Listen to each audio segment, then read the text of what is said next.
Imagens muito estranhas, disse, como também o prisioneiro de que falas.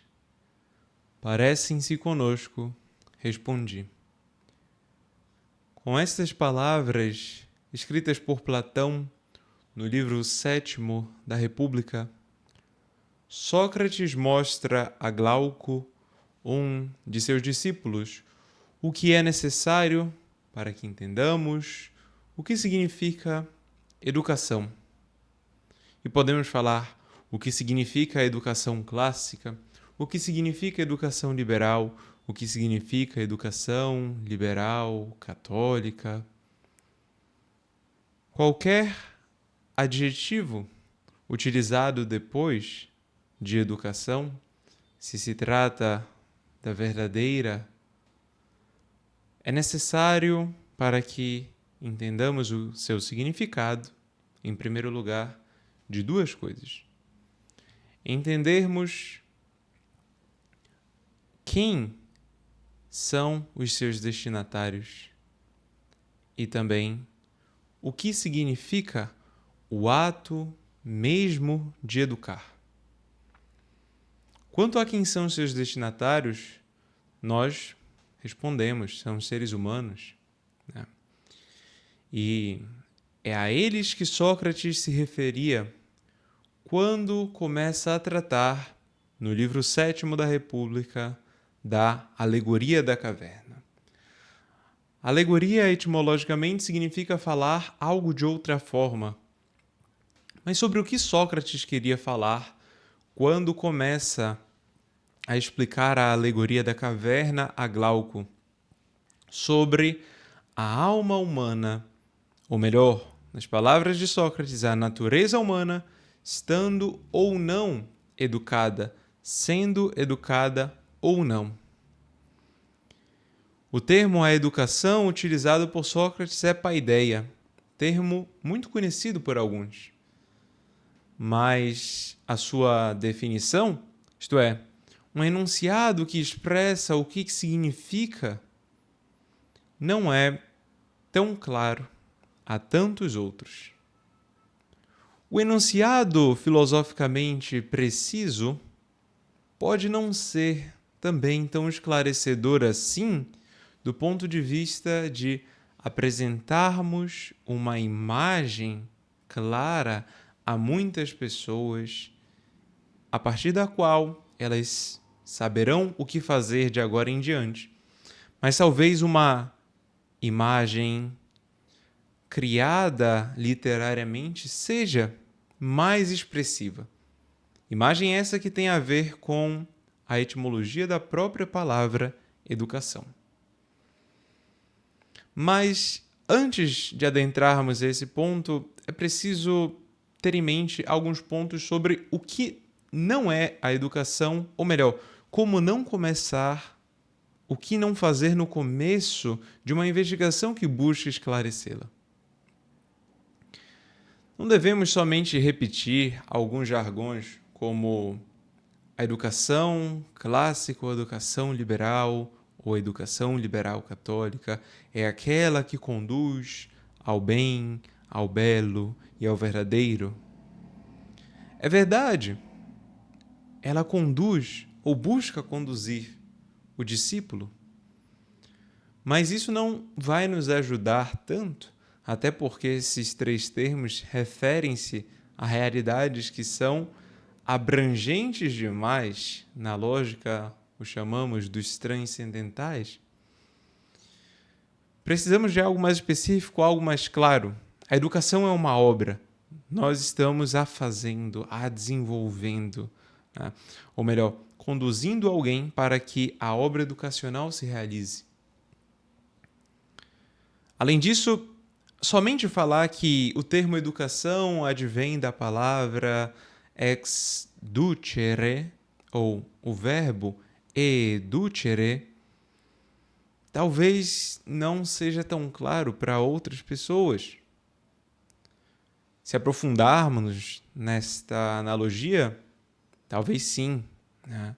Porque ex ducere significa trazer para fora alguma coisa. sair, extrair, ou seja, conduzir para fora. E a educação é uma obra assim, como veremos. Mas também o termo educação pode advir de outro verbo do latim, que é educare, que significa algo como nutrir, alimentar, ou até mesmo a educação, mas uma parte específica, a parte nutritiva, digamos assim, dela. Ou seja, tais termos, tais caminhos podem não ser os caminhos mais claros. Então, vamos adotar outra via, outra jornada.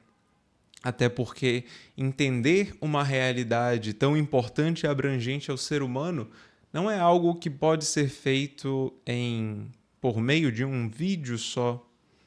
É preciso que tenhamos alguma experiência com ela. E aí sim, conceitos, definições, melhor dizendo, muito importantes, termos, raciocínios, farão sentido. Nós poderemos vê-los como se estas realidades espirituais estivessem diante de nós. Na verdade, as alegorias e as imagens literárias têm esse objetivo também. Conseguir trazer para próximo a nós, ou seja, como se pudéssemos ver, tocar, cheirar, ouvir todas essas realidades que, na verdade, acontecem na nossa alma, no que é espiritual. E eu penso que começar a refletir com Sócrates e Glauco, por meio do diálogo que tem no livro 7º da República, é um excelente caminho para se entender o que é educação. Neste livro, como já disse, Sócrates apresenta a alegoria da caverna e que trata sobre a educação. E ele começa a contar sobre essa alegoria, falando da posição dos homens, onde eles estão, desde quando ali estão. E até cria uma hipótese: e se um viesse a ser libertado, o que aconteceria? Libertado e conduzido à força, rampa acima, até que estivesse do lado de fora daquela caverna, e conseguisse assim ver de forma gradual todas as realidades, digamos, verdadeiras, porque outrora via apenas sombras e as nomeava como se realidade fossem. Então, toda essa construção, logo depois, pede um significado, e Sócrates começa a nos apresentar. Mas, neste vídeo, eu quero focar somente nas definições que Sócrates nos apresenta de educação. Não são definições lógicas, ou seja, aquelas definições por meio do gênero e da diferença específica, mas são definições imagéticas. Podemos falar, talvez, pelas propriedades da realidade. Enfim, é um modo de definir, um modo de apresentar e um modo de começar, como é o objetivo desse vídeo, a entender o que significa a educação. Então, nós temos essas duas exigências mencionadas. Ou seja, tendo sido dito o que evitar, vamos realmente investigar essa realidade. E é preciso conhecer o destinatário dela em primeiro lugar. Conhecer o destinatário da educação se dá de duas formas. Em primeiro lugar, de um ponto de vista objetivo. Ou seja, o ser humano é educado. Mas quem é o ser humano? Estas formas nada mais são do que o cumprimento do imperativo que estava no templo de Apolo, em Delfos, ao qual um amigo de Sócrates dirige-se para saber quem era o homem mais sábio, se Sócrates era o homem mais sábio ou se havia alguém mais sábio do que Sócrates, né? Como dito na Apologia de Sócrates. E no templo estava escrito Gnoti se auton, conhece-te a ti mesmo, ou como depois os latinos repetiam, nosce ou gnosce te ipsum. Esse imperativo diz respeito não somente a quem nós somos enquanto certos seres humanos, como pode ser mais claro, né? Quem eu sou. É necessário que eu me conheça a família de onde eu vim, o que eu sei, o que eu já estudei, e esse tipo de conhecimento, mas não, refere-se também ao conhecimento universal, ou seja, quem é o ser humano. E por quê? Esse não é um conhecimento abstrato, no sentido que utilizamos correntemente, que não é o sentido técnico, filosófico, mas de distante. Conhecer o ser humano, a humanidade, ou seja, a natureza humana, é um passo muito importante para saber o que podemos fazer, aonde podemos nos dirigir, quem nós podemos nos tornar. Porém, isso não adianta sozinho. Isso é necessário, mas não é suficiente, porque nós precisamos também conhecer as nossas circunstâncias, ou seja, tudo o que nos circunda. Nós somos certos seres humanos, somos indivíduos, nesse sentido de indivíduo, determinados seres humanos que realmente nasceram numa família, falam tal língua, estão num país, tiveram tal ou qual educação, né? São casados, solteiros, enfim. Esses dois pontos, essas duas formas de realizar o conhecimento do destinatário da educação precisam ser cumpridas. E como podemos fazê-las? Em primeiro lugar, quanto ao aspecto objetivo, ou seja, de conhecer a natureza humana, quem é o ser humano, eu penso que frequentando constantemente o banquete no qual estão as grandes mentes da nossa civilização. Isto é, em outras palavras, lendo, conhecendo as posições dos autores, os seus raciocínios, as suas teses, os seus escritos, sejam poetas, sejam filósofos, teólogos, historiadores, políticos, enfim. Nós precisamos frequentar este banquete. Por que um banquete? Porque eles estão tratando sobre temas parecidos. A natureza humana e sobre Deus, sobre a divindade, a natureza divina, a natureza exterior, interior e aquela que está no nosso íntimo mais íntimo, para utilizar uma imagem de Santo Agostinho, aquela que está realmente no nosso interior, mas aquela que suporta toda a existência, Deus. Todos os grandes autores conversam ou trataram sobre este tema de diversas formas. Nós precisamos ouvir.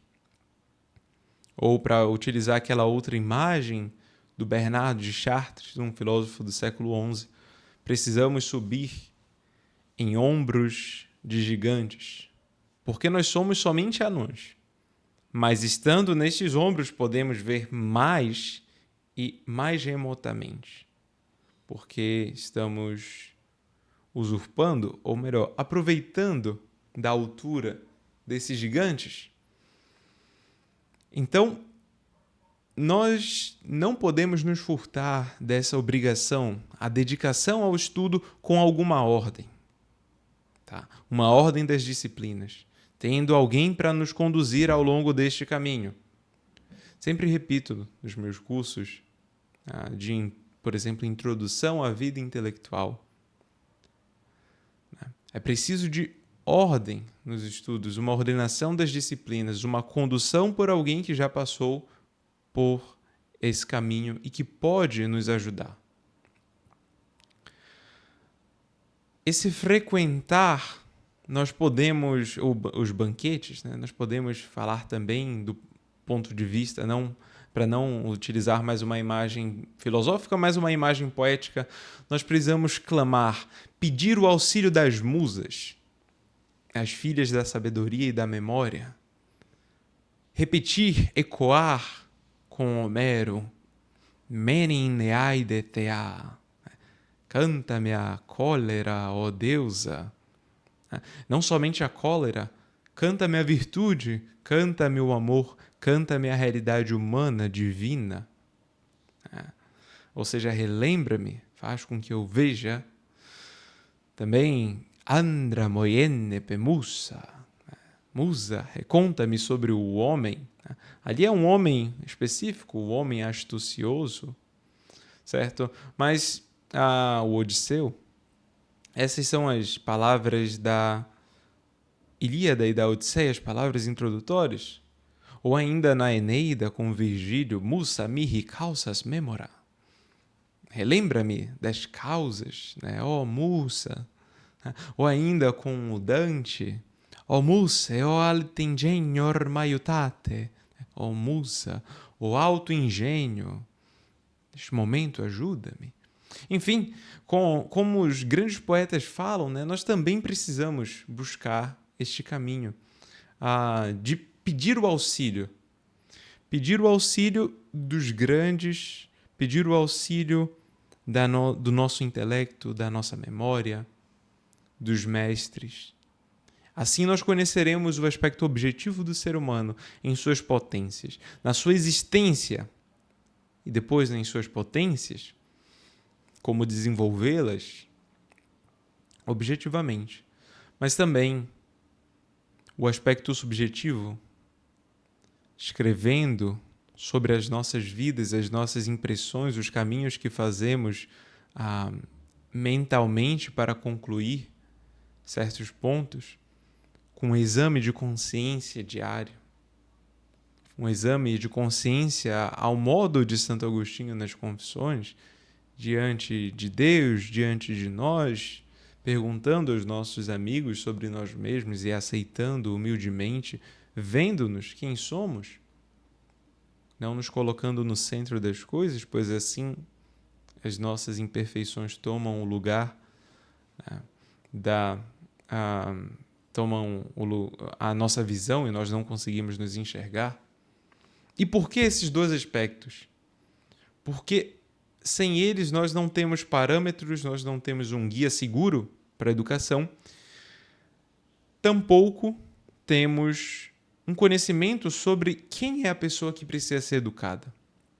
Nós mesmos, nós precisamos da educação, mas também nós precisamos olhar ao outro, se estamos na função, no ofício de professores, certo? E ministrando tanto cursos sobre as artes liberais, sobre as disciplinas filosóficas, sobre o latim, eu percebo que isso é importantíssimo, essa atenção, esse olhar ao outro e vê-lo, descobri-lo, para utilizar uma imagem do Gustavo Corsão, um grande escritor brasileiro, é essa descoberta do outro, que é uma descoberta de nós mesmos também. Porque nós podemos conhecer de que forma somos capazes de ajudá-lo, né? E quais são aquelas perfeições que podemos imitar, enfim. Então, esse ponto é importantíssimo e Sócrates, ao falar a Glauco que os homens presos, os prisioneiros não estão distantes da nossa realidade, mas são como nós, ele está chamando a atenção de Glauco e falando: Glauco, é preciso que tu busques conhecer quem és e quem somos, qual a condição humana, tanto fora do tempo, ou seja, quanto a sua natureza, quanto no tempo. Nós também precisamos conhecer sobre os nossos tempos, certo? Então, este ponto importantíssimo, como fazê-lo por meio da leitura por meio esse frequentar constante, o banquete da sabedoria, o pedir o auxílio das musas de forma ordenada, mas também observando-nos, pedindo para que os outros falem sobre as impressões que têm de nós, enfim, buscando sinceramente olharmos-nos diante de um espelho. Em segundo lugar, para que começamos a entender o que é a educação, é preciso que tenhamos alguma definição ou alguma imagem, como eu disse. Vamos ler e imaginar, como diz Sócrates no começo para Glauco também, ide, ou seja, olha, imagina, né? E aí sim ele começa a falar sobre a alegoria. Nós precisamos também imaginar a cena descrita por Sócrates.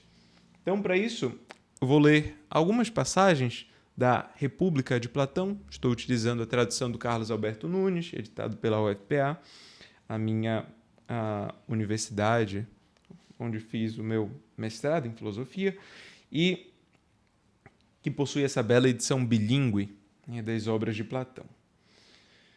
Vejamos, no ponto 518b ao final, essa é a numeração utilizada internacionalmente para as obras de Platão e de outros autores, mas no ponto 518b, aqui é a página 581, Sócrates começa a falar: se tudo o que afirmamos estiver certo, prosseguir, precisaremos chegar à seguinte conclusão: a educação não é o que muitos indevidamente proclamam quando se dizem incapazes de enfiar na alma o conhecimento que nela não existe.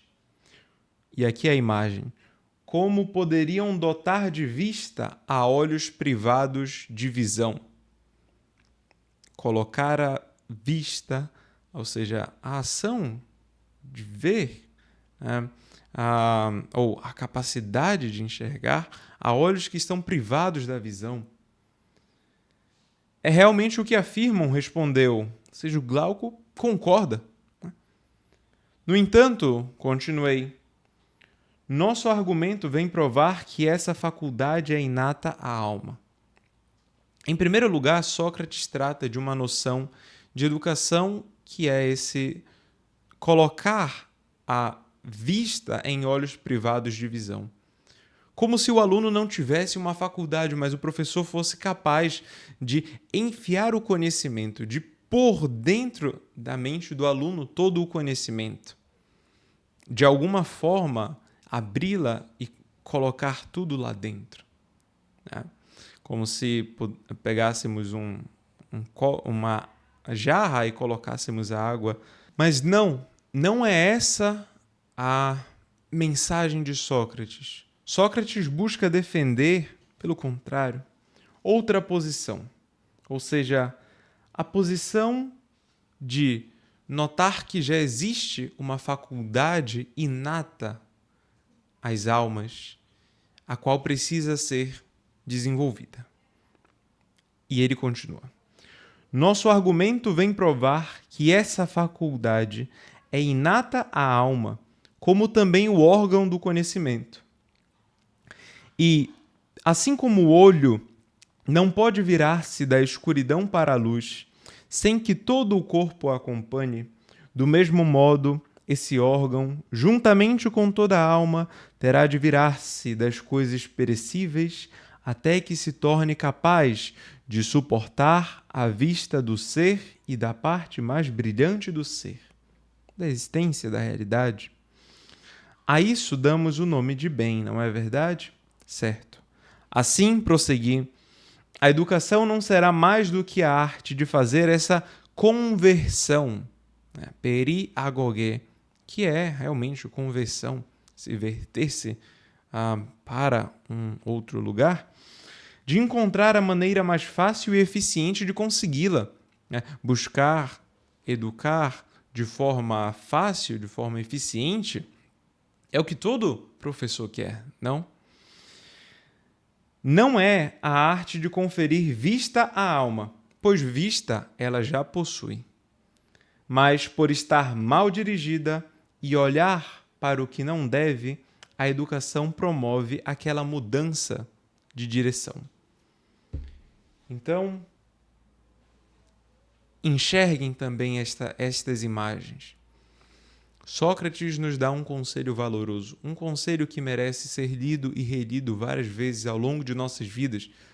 Por isso, a República é uma obra que podemos falar clássica, atemporal, né? Universal. Ela responde a questionamentos de vários homens em várias épocas, ou podemos falar de todos os homens, pois trata de um assunto importantíssimo, a alma humana.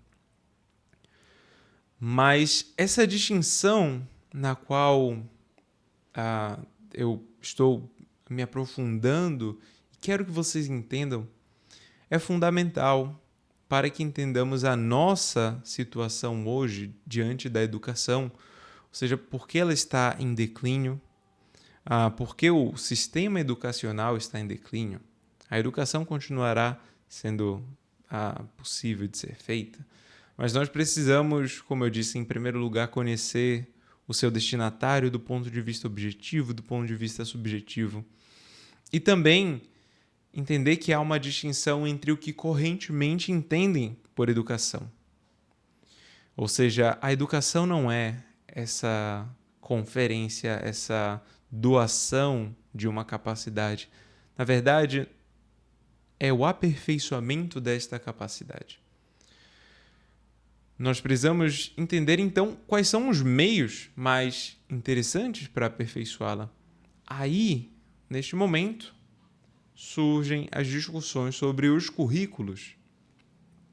Neste momento, surge a discussão sobre as artes liberais, o trivium e o quadrivium, e também a ordem das disciplinas. Esse será um assunto de outro vídeo. Mas vejam só, o começo da reflexão sobre o que é educação clássica, o que é educação liberal, não se dá com jargões, tampouco com etimologias. Isso pode ser interessante, né? Mas interessante quando a gente já entendeu o que é educação, qual o papel de um professor. Pelo menos do ponto de vista imagético, ou seja, com a definição que é a apresentação de uma imagem, né, do ato de educar. Ele é como essa conversão do olhar, da vista, não é somente da vista física, mas da vista espiritual, intelectual, né?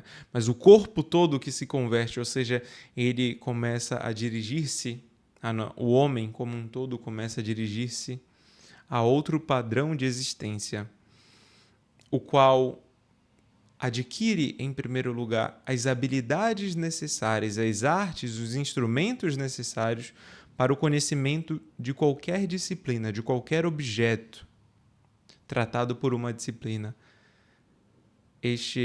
Esta aquisição, né, está no campo das artes liberais, do trivium e do quadrivium. A gente pode falar da linguagem e da quantidade, né? Ou seja, com a lógica, a gramática, a retórica no trivium e no quadrivium, que trata da quantidade, com a aritmética, a geometria, a astronomia e a música. O modo de estudá-los, não é unânime. Ao contrário do que alguns podem falar, o trivium e o quadrivium, interessante. Mas se nós estudarmos a história da educação, desde que surgiram tais nomes, não é unânime o modo de ensiná-los. Então, nós precisamos entender também os meios mais eficientes à nossa realidade, ao nosso tempo, certo?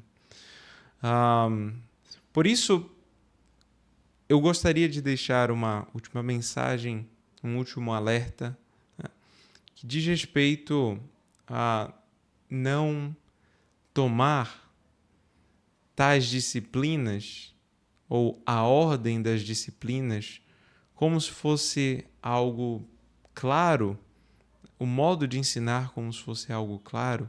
É preciso reforçar isto.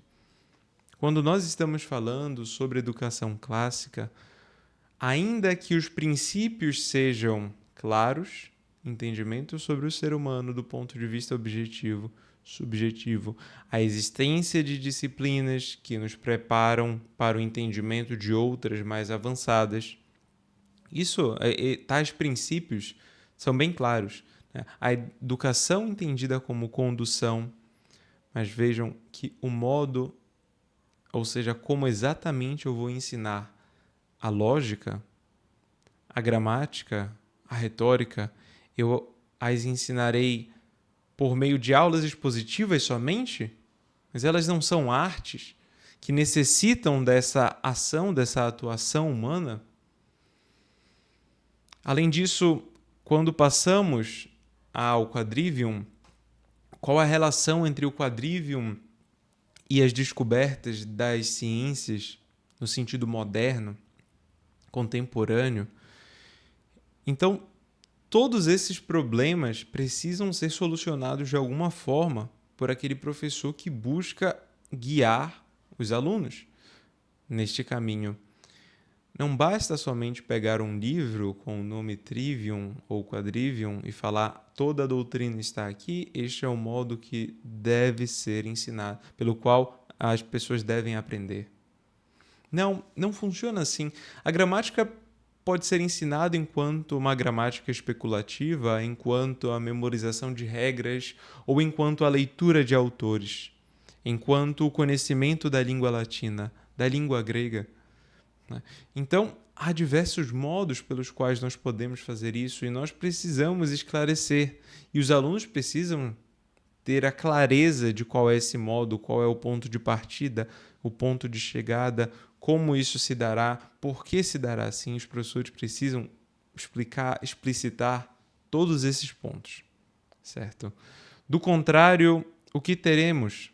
Teremos pessoas que estão afirmando de maneira dogmática pontos que não são dogmáticos.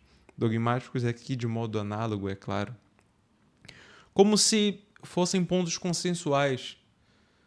Mas a educação medieval, especialmente da escolástica primeira, não é igual à educação renascentista, que não é igual ao período do início da transição do período antigo para o período medieval, que não é igual à educação moderna, que ainda preservava os princípios clássicos, a educação dos jesuítas, não é igual à educação de mais ou menos 100 anos atrás, na qual muitas disciplinas que são defendidas por aquelas pessoas que falam sobre educação clássica estavam presentes.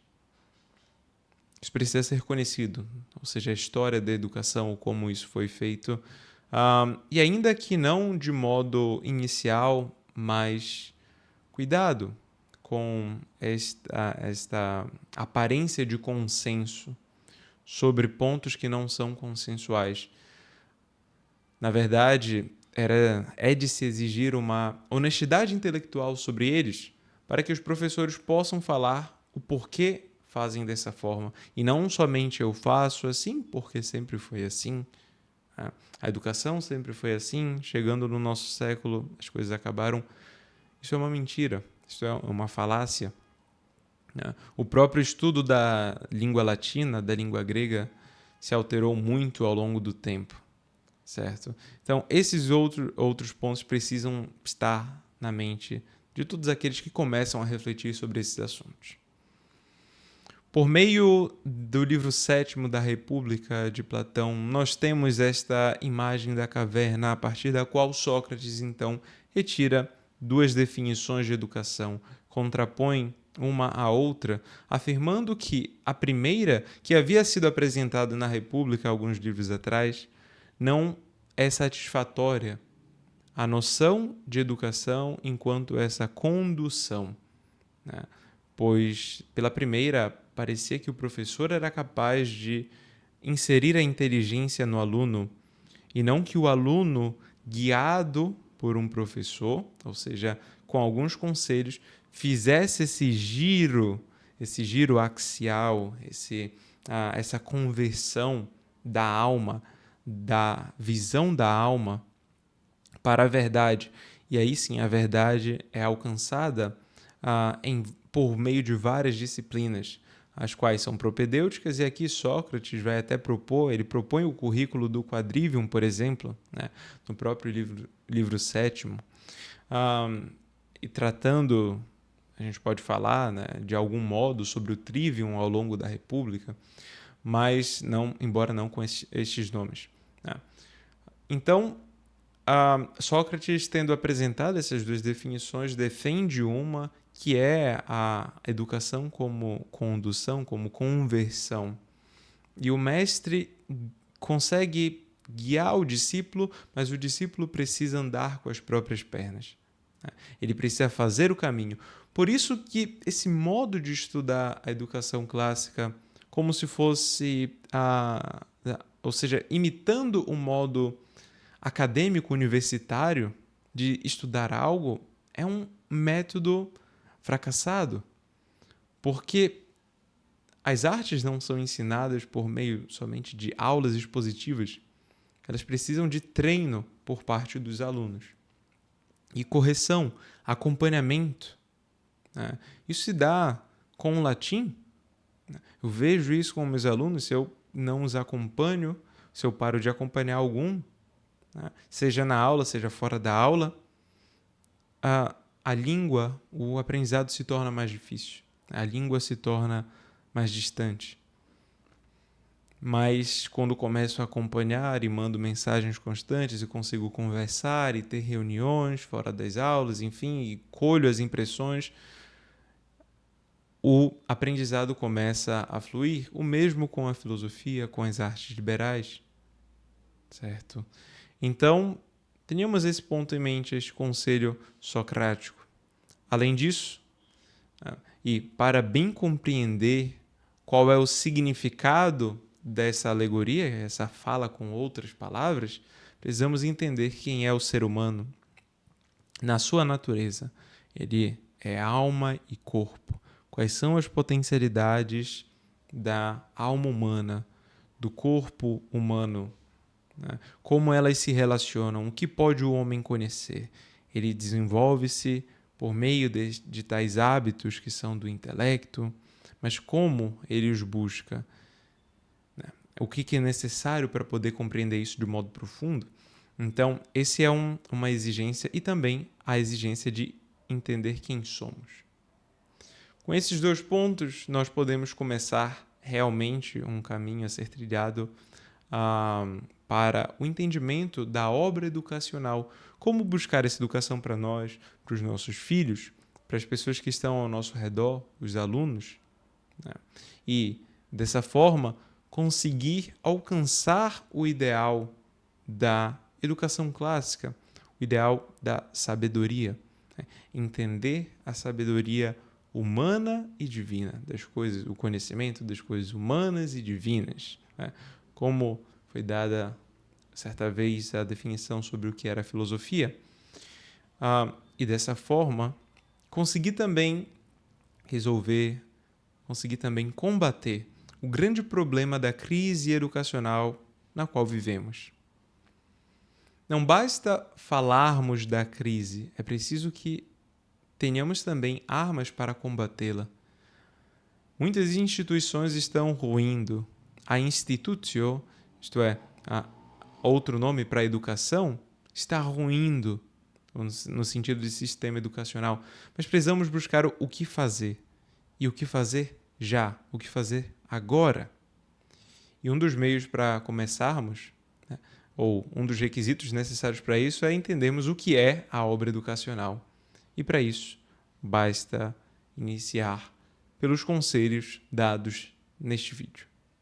Espero que te ajude e até o próximo vídeo.